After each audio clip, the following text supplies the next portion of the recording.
What can you tell us really about this system? I mean, it's become such a huge talk for Birdland.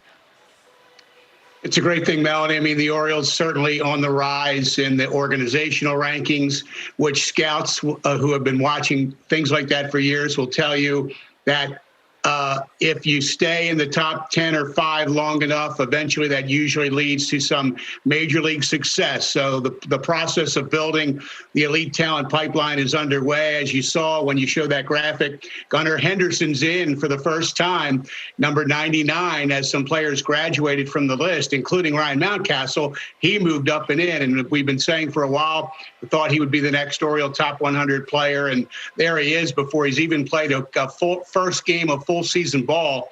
So pretty good list for the Orioles there, headed by Adley at number 2.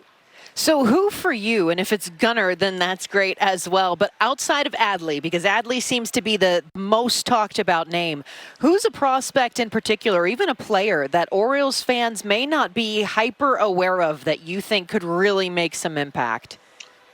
Well, some scouts I've talked to have mentioned that Grayson Rodriguez doesn't get mentioned as much anymore because Adley takes so much attention, rightfully so. When you're number 2, there have only been 4 Orioles in history ranked 2 or higher. MASN's own Ben McDonald was one at one time.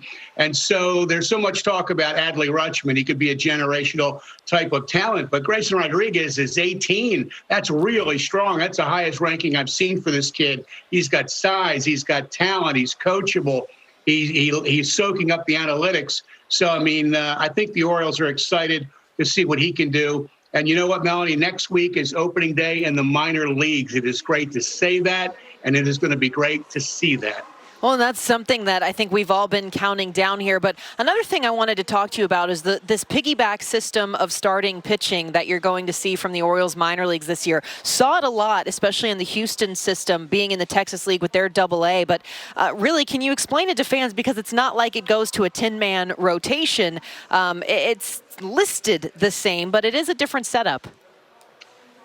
Yes, it's an interesting pitching system the Orioles will use this year, often at various levels, all levels really of the minor leagues, a piggyback system. And this resulted out of a question I asked Matt Blood, Director of Player Development, on my postgame radio show a couple weeks ago. There will be 6-game series in the minor leagues this year. Every series will be 6 games. So I asked, does that just lend it naturally to a 6-man rotation? And he said, no, what we're going to do is piggyback some of our pitchers, essentially 2 starters, one for the first half of the game, one for the second half. What that helps them do, Melanie, is develop more starting candidates. You could have a starting rotation candidate enter the game in the 5th inning, but then he's going to pitch bulk innings. So it helps them get pitch development, it stretches them out, and it gives them at each level more candidates to be in the rotation.